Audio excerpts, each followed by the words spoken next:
आप अमेरिका का उदाहरण उठा के देखिए। अमेरिका में 1/4 लोग कृषि से जुड़े हुए थे आज से 50-60 साल पहले, फ्री मार्केट लेके आए। आज मात्र 1% अमेरिका की जनसंख्या कृषि पे आधारित है। बाल कानून बिन मांगे दिया गया था, दहेज कानून, ट्रिपल तलाक बिन मांगे, कई बार अच्छे कानून बिन मांगे भी दिए जाते हैं। फर्क है उनमें और इसमें फर्क है। उनमें जिस वर्ग के लिए दिया गया वो वर्ग संघर्ष और आंदोलन के रास्ते पे नहीं आया। बाल कानून लागू हुआ तो दिल्ली को बच्चों ने नहीं घेरा, बाल कानून वापस लिया जाए। प्रधानमंत्री जी ने एक और बात की कि इस आंदोलन में कुछ पवित्र लोग हैं और कुछ अपवित्र लोग हैं। प्रधानमंत्री जी की बात हम मान लेते हैं, कम से कम आप पवित्र लोगों की बात मान लीजिए। संसद ਦੇ ਦੋਵਾਂ ਸਦਨਾਂ 'ਚ ਕਿਸਾਨ ਅੰਦੋਲਨ ਤੇ ਬਜਟ ਚਰਚਾ ਦਾ ਕੇਂਦਰ ਬਣਿਆ ਹੋਇਆ ਹੈ। ਰਾਜ ਸਭਾ 'ਚ ਵਿਰੋਧੀ ਧਿਰਾਂ ਦੇ ਸੰਸਦ ਮੈਂਬਰ ਮੋਦੀ ਸਰਕਾਰ ਨੂੰ ਆਪਣੇ ਤਿੱਖੇ ਤੀਵਰਾਂ ਨਾਲ ਘੇਰ ਰਹੇ ਨੇ। ਅਜਿਹੇ 'ਚ ਹਰਿਆਣਾ ਤੋਂ ਕਾਂਗਰਸ ਦੇ ਰਾਜ ਸਭਾ ਮੈਂਬਰ ਦਪਿੰਦਰ ਸਿੰਘ ਹੁੱਡਾ ਨੇ ਆਪਣੇ ਭਾਸ਼ਣ ਦੌਰਾਨ ਬਜਟ ਤੇ ਸਵਾਲ ਉਠਾਏ ਨੇ। उन्हें इल्जाम लाया कि 70 सालों च मोदी सरकार समेत सब तो वध लोग बेरोजगार होए ने ते पेट्रोल डीजल दीयां कीमतां आसमान छू रही ने। दीपेंद्र सिंह हुड्डा जी, माननीय सदस्य श्री दीपेंद्र सिंह हुड्डा जी, 10 मिनट्स प्लीज। अध्यक्ष महोदय, भाजपा सरकार के लगभग 7 वर्ष के कार्यकाल में अर्थव्यवस्था के क्षेत्र में कथनी और करनी में इस सरकार के बड़ा अंतर रहा है और ये बजट भी उस कथनी और करनी के अंतर को चरितार्थ करता है। आत्मनिर्भर भारत की बात करने वालों ने स्किल डेवलपमेंट का बजट घटाने का काम किया है। संवेदनशीलता की बात करने वालों ने दिव्यांग कल्याण का बजट घटाने का काम किया। तो न्यू इंडिया की बात करने वाले सरकार ने वैज्ञानिक अनुसंधान का बजट घटाने का काम किया है। सबका साथ सबका विकास का नारा देने वाली सरकार ने अल्पसंख्यक कल्याण का बजट घटाने का काम किया है। तो राष्ट्रवाद की बात करने वाली सरकार ने जवानों की पेंशन का बजट घटाने का काम किया। किसानों की आय दुगनी करने की बात करने वाली सरकार ने कृषि बजट घटाने का काम किया है। तो भारत को विश्व गुरु बनाने की बात करने वाली सरकार ने शिक्षा का बजट घटाने का काम किया। मगर ये कथनी और करनी में अंतर केवल इस बजट तक सीमित नहीं है। 7 साल का कार्यकाल इसका गवाह। बड़े बड़े नारे दिए गए। नारा था कि 2 करोड़ रोजगार हर साल देंगे, 14 करोड़ मिल जाने चाहिए थे 7 साल में। मगर यही सरकार है जिसके कार्यकाल में पिछले साल 70 साल में सबसे अधिक बेरोजगारी के दर को सरकारी आंकड़ों के माध्यम से NSSO के सर्वे ने दिखाने का काम किया। मगर 70 साल का केवल अकलौता बेरोजगारी का रिकॉर्ड नहीं तोड़ा। 70 साल में सबसे ज़्यादा बेरोजगारी दर हुआ तो आपकी सरकार में। 70 साल में सबसे ज़्यादा डीजल पेट्रोल महंगा हुआ तो आपकी सरकार में। 70 साल में डीजल पेट्रोल पे सबसे ज़्यादा टैक्स लिया गया, पेट्रोल जीवी सरकार है, तो आपकी सरकार में। 70 साल में रुपया डॉलर के मुकाबले में सबसे नीचे गिरा, सबसे रुपया सस्ता हुआ तो आपकी सरकार में। 70 साल में NPA के माध्यम से बैंक का कर्जा सबसे ज़्यादा डूबा गया तो आपकी सरकार में। और 70 साल में गरीब अमीर के बीच में अंतर सबसे ज्यादा बढ़ा तो आपकी सरकार में। 1% सबसे अमीर व्यक्तियों के पास 73% संपत्ति। केवल कोरोना काल में 11 सबसे अमीर जो हिंदुस्तानी हैं उनकी संपत्ति में 13 लाख करोड़ का इजाफा। जो MSP की हम मांग कर रहे हैं, MSP को लागू करने में विशेषज्ञों का आकलन है, हरीश दामोदरन का एक लेख आया है कि वो केवल 1.5 से 2 लाख में, क्योंकि जितने खरीदा जाएगा कुछ बेचा भी जाएगा, 1.5 से 2 लाख के घाटे में MSP पूरी तरीके से लागू की जा सकती है। अगर ये 13 लाख जो केवल कोरोना के टाइम में 11 सबसे अमीर हिंदुस्तानियों की संपत्ति में इजाफा हुआ, उसी पे आप टैक्स लगा दें तो जो किसान का MSP का उसका पूरा कराने का काम आप कर सकते हैं। मैं कृषि पे आऊंगा। उम्मीद थी कि ये बजट किसानों को समर्पित होगा, क्योंकि जब आपकी अर्थव्यवस्था डगमगा गई थी कोरोना में तो किसान अपने हल को लेकर निकला था, ट्रैक्टर का स्टीयरिंग पकड़ के निकला था और अर्थव्यवस्था को बचाने का काम किया था। उस समय आपकी भोजन की व्यवस्था अबाधित किसान ने देने का काम किया था, लेकिन कृषि बजट को ही आपने घटा दिया 8.5%। दीपेंद्र हुड्डा ने राज सभा च मुड़ तो किसानां दे हक च भी आवाज बुलंद की है। इस दे नाल ही प्रधानमंत्री मोदी की कली गल दा दीपेंद्र हुड्डा वालों मोड़वा जवाब दिता गया है। दीपेंद्र हुड्डा ने कहा है कि प्रधानमंत्री हालांकि दावा कर रहे हैं कि MSP खत्म नहीं होगी, ता केंद्र सरकार MSP की कानूनी गारंटी क्यों नहीं दे रही। कृषि कानून पे बड़ी चर्चा हुई। ये कहा गया कि आंदोलन के बारे में बात करी, इन कानूनों में काला क्या है ये हमें नहीं बताया गया। मैं 2-3 बातें उसमें भी बताना चाहता हूं, काला क्या है। आपने कहा 11 राउंड बातचीत की हुई, किसान संगठनों ने कुछ काला नहीं बताया, नजरिए का फर्क है। आप इसको बड़े व्यवसायी के प्रॉफिट मार्जिन के नजरिए से देखते हैं या आप इसको किसान के जीवन मरण जीविका के नजरिए से देखते हैं। कहा गया कि बिन मांगे दिया गया, और बिन मांगे बहुत से कानून दिए गए थे। बाल कानून बिन मांगे दिया गया था, दहेज कानून, ट्रिपल तलाक बिन मांगे, कई बार अच्छे कानून बिन मांगे भी दिए जाते हैं। फर्क है उनमें और इसमें फर्क है। उनमें जिस वर्ग के लिए दिया गया वो वर्ग संघर्ष और आंदोलन के रास्ते पे नहीं आया। बाल कानून लागू हुआ तो दिल्ली को बच्चों ने नहीं घेरा बाल कानून वापस लिया जाए। दहेज का कानून आया तो महिलाएं धरने पे नहीं बैठी कि हमें दहेज देना है। मगर यहां जिस वर्ग के लिए आपने दिया वो वर्ग आज आपके दरवाजे पे आया, दिल्ली के आसपास लाखों की तादाद में बैठा है। आपने कहा मंडियां, अनुराग जी ने कहा मंडियां खत्म नहीं हुई, सही बात है। मंडी, इसमें कोई प्रावधान नहीं मंडी समाप्त करने का। 2 मंडियां बन गई हैं, एक निजी मंडी जिसमें टैक्स नहीं लगेगा और एक सरकारी मंडी जिसमें टैक्स लगता है। 2 मंडी, एक देश एक विधान, एक देश एक संविधान, एक देश एक निशान, एक देश एक चुनाव, एक देश एक मार्केट। तो एक देश 2 मंडियां क्यों? किसान ही क्यों मिला आपको?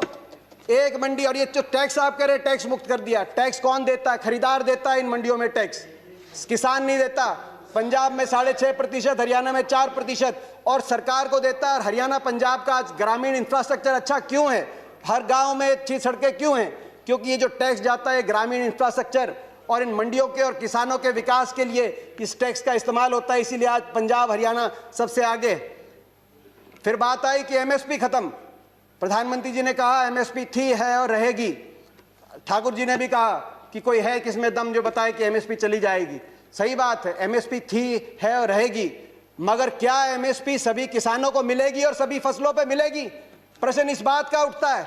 आप में दम है खड़े होकर आप कह दें कि एमएसपी मिलेगी हर किसान को देश में? आज भी शांता कुमार कमेटी बताती है कि मात्र 6% से 16% तक किसानों को एमएसपी मिलती है। बाकी देश में बहुत से ऐसे प्रदेश है जहां पे एमएसपी नहीं मिलती। आपको चाहिए तो यह था जो पंजाब, हरियाणा, पश्चिमी उत्तर प्रदेश में एमएसपी मिलती है वही एमएसपी बिहार में मिले, जहां धान 800 रुपए, 1000 रुपए में जा रहा है, 1800 रुपए में हमारे यहां धान मिल रहा है। आपको चाहिए था कि इसको वहां पे लेके जाएं, मगर आप वहां के किसान को की परिस्थिति हमारे यहाँ की करने की बजाय हरियाणा पंजाब के किसान की परिस्थिति उस तरह की करने की तरफ लेके जाएं। प्राइवेट की बात करी कि आप प्राइवेट का खिलाफत कर रहे हैं। प्राइवेट की खिलाफत नहीं कर रहे, प्राइवेट आए, मगर मंडी के अंदर आने से किसने रोका प्राइवेट को? प्राइवेट मंडी के अंदर आए और एमएसपी से ज्यादा में खरीदे। कह रहे हैं बाहर भाव ज्यादा मिलेगा, विकल्प होगा, बाहर ज्यादा मिलेगा, बाहर ज्यादा भाव मिलेगा प्राइवेट में। तो आपको यह कानून बनाने में क्यों आपत्ति है कि अगर एमएसपी से कम का कोई कॉन्ट्रैक्ट होगा तो वो कानूनी बाध्य, उस पर बाध्य होगा। हरियाणा के अंदर 2007 में हमने कॉन्ट्रैक्ट अमेंडमेंट लाए एपीएमसी के अंदर, निजी अलाउ किया निजी कंपनियों को, मगर साथ में कानून लिख दिया कि अगर कॉन्ट्रैक्ट एमएसपी से नीचे किया जाएगा तो गैर कानूनी होगा और कानूनी कार्रवाई होगी जो लोग इस तरह का कॉन्ट्रैक्ट करते हैं। आप कह रहे हैं ज्यादा मिलेगी तो आप कर दीजिए, ये कानूनी प्रावधान देने का आप काम करें।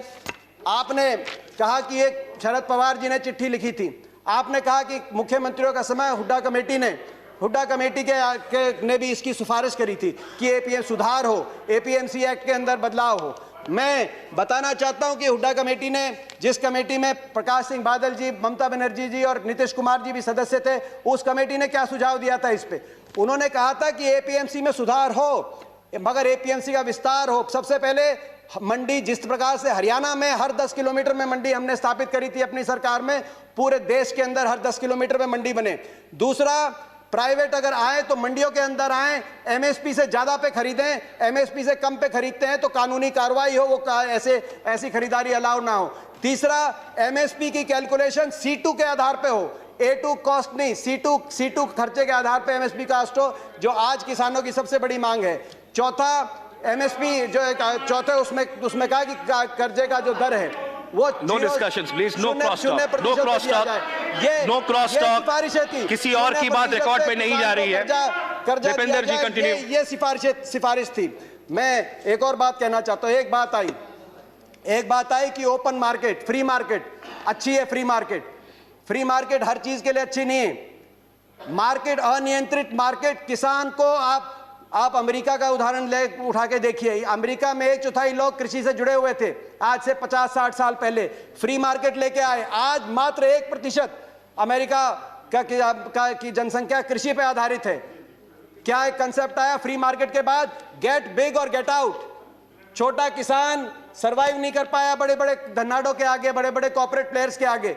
आज अमेरिका के अंदर 450 एकड़ की जोत वाला एवरेज किसान के पास, हिंदुस्तान की तो है किसान की एवरेज जोत आज मात्र 1.7 एकड़ है। हमारी तो 50% आबादी कृषि क्षेत्र पर निमंत्रित है। ये कैसा मुकाबला करेंगे बड़े कॉर्पोरेट्स का? गेट बिग और गेट आउट। ये गेट आउट होंगे तो कहां जाएंगे? क्या हमारी अर्थव्यवस्था अमेरिका की तरह? मैं आखिर में दो अपनी बातें कहते हुए अपनी बात कंक्लूड करना चाहता हूं। बिचौलियों की बात करी कि आपने बिचौलियों से मुक्त करा दिया, कमीशन एजेंट से मुक्त करा दिया। मैं पूछना चाहता हूं इस सदन से, ये जो बड़े बड़े धन्नाड आएंगे, बड़े कॉर्पोरेट हाउस आएंगे, टाटा, बिरला, अदानी, अंबानी, पूर्ति, ये किसकी श्रेणी में आएंगे? बिचौलिए नहीं तो ये क्या किसान की श्रेणी में आएंगे या उपभोक्ता की श्रेणी में आएंगे? ये सबसे ज्यादा अपने मुनाफे को कमाने के लिए बड़े बड़े लोग आएंगे। तो बिचौलियों की आप जो बात कर रहे हैं, आखिर में मैं अपनी बात कंक्लूड करते हुए, प्रधानमंत्री जी ने एक और बात की कि इस आंदोलन में कुछ पवित्र लोग हैं और कुछ अपवित्र लोग हैं। प्रधानमंत्री जी की बात हम मान लेते हैं, कम से कम आप पवित्र लोगों की बात मान लीजिए। आंदोलन में जो पवित्र लोग हैं, अगर आंदोलनकारी पवित्र हैं, पवित्र भावना से अपने हक के लिए बैठे हैं, आप उनकी बात मान लीजिए और इसकी शुरुआत आप दो कदम उठा के उसकी शुरुआत करिए। आप तुरंत, मैं मांग करता हूं, बातचीत के दरवाजे, क्योंकि आप भागे थे 11वें राउंड में बातचीत से, 12वीं बातचीत के दरवाजे खोलें। आपकी प्रजा है, अपनी प्रजा की बात मानने से आप छोटे नहीं होंगे, अपनी प्रजा की बात मानने से आपकी हार नहीं होगी। बातचीत के दरवाजे खोलते हुए, और दूसरा, जो 200 लोगों ने, 200 से ज्यादा किसानों ने अपनी जान कुर्बान करी है, उनके परिवारों के लिए आपके लिए सहानुभूति का एक शब्द नहीं निकला। कम से कम उनके परिवारों की मदद के लिए एक पैकेज की घोषणा करके विश्वास बनेगा। हम विश्वास बनाने वाले लोग हैं, विश्वास बनेगा। मैं हाथ जोड़ के आपसे प्रार्थना करता हूं, आपकी प्रजा, आपके लोग हैं, इनकी बात मानिए। आपका बहुत बहुत धन्यवाद। जय हिंद, जय जवान, जय किसान। दस दी कि विरोधी धिरां राज सभा ते लोक सभा च खेती कानूनां सने बजट ते चर्चा कर रही ने। संसद दे दोवां सदनां च किसान अंदोलन दे हक च आवाज गूंजदी सुनाई दे रही है। फिलहाल हुण देखना होवेगा कि मोदी सरकार वालों कदों तक खेती कानूनां नूं रद्द किया जांदा है। ब्यूरो रिपोर्ट, पंजाबी लोक चैनल।